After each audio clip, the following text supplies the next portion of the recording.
On the evening of July 22, Israeli Defense Minister Yoav Gallant stated at a situation assessment meeting that Israel might consider restarting military operations against Iran.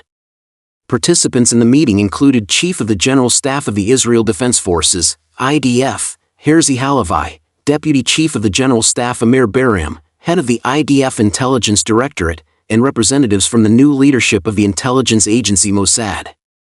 Gallant emphasized that Israel must maintain the air superiority achieved during its previous operations against Iran and demanded the formulation of effective measures to prevent Iran from reviving its nuclear program and missile projects.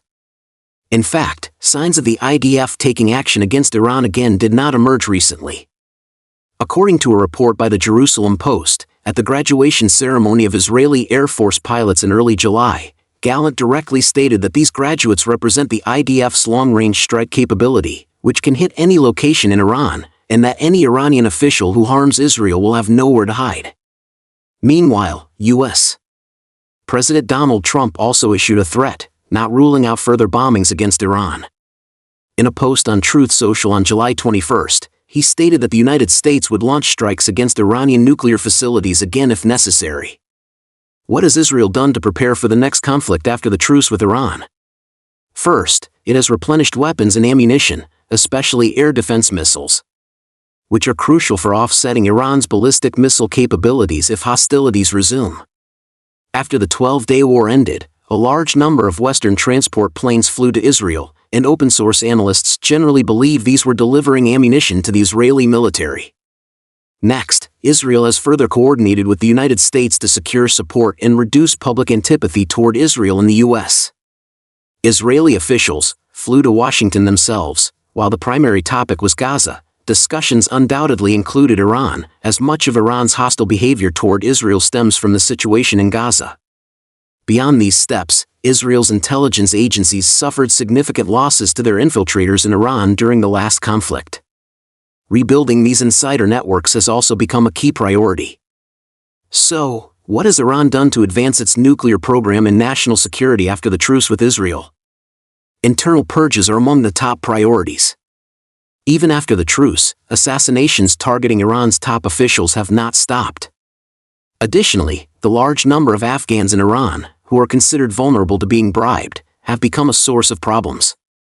Therefore, after the 12-day war, Iran has not only executed spies but also begun mass repatriation of foreign nationals who could potentially serve as a breeding ground for espionage. According to Reuters' report earlier this month, tens of thousands of Afghans working in construction in Iran have been repatriated due to security risks. While this has obviously impacted Iran's domestic economic activities, it has indeed reduced significant security loopholes. After all, Afghans can hardly be expected to have any patriotic sentiment toward Iran. Regarding the nuclear issue, Iran is more inclined to seek trilateral negotiations with China and Russia. Senior Iranian officials, including Defense Minister Mohammad Reza Ashtiani and Ali Larijani, advisor to Supreme Leader Ayatollah Ali Khamenei, met with Russian leadership in Moscow this week. Russian President Vladimir Putin reaffirmed his support for a political solution to the issue. In terms of military preparedness, Iran's air defense systems appear to have restored a certain degree of capability. Iranian military media quoted Armed Forces spokesman Brigadier General Mahmoud Mousavi as saying that the air defense systems damaged in last month's conflict with Israel have been replaced. As for ballistic missiles, Iran's most critical weapons, it is well aware of their value and is presumably working overtime to manufacture more recently. Finally, Iran has also made greater efforts to enhance logistics connectivity with external partners. Russia and Iran launched joint maritime rescue and security exercises in the Caspian Sea this week. According to the Tasnim news agency, participants in the joint exercises include the Navy of the Islamic Revolutionary Guard Corps, Iran's Law Enforcement Command, and the Russian Federation Navy.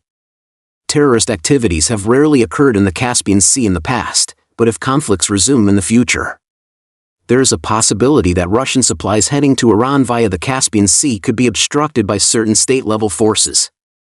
Therefore, it is necessary to advance preparations including exercises in advance. In terms of land transportation, railway transport between Iran and China was launched in May this year. Supplies from China can now be directly transported to Iran's Astara dry port via the Central Asian Railway network. No reports of attacks on this route were seen even during the last war, so it can be assumed that it continues to operate normally, delivering necessary supplies to Iran. Beyond all these preparations, Tehran has also conveyed its willingness to avoid conflict to the U.S. and Israel. Iranian Foreign Minister Hossein Amir-Abdollahian, in an interview with U.S. media, denied the claim that his country seeks to wipe Israel off the map and also denied that death to America represents Iran's official stance. Clearly, in the face of provocation from the U.S. and Israel, Iran has not responded with overly aggressive rhetoric.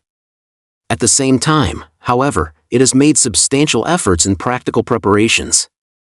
Whether Tehran can avoid repeating past mistakes in a potential upcoming war, however, will ultimately be left to time to tell.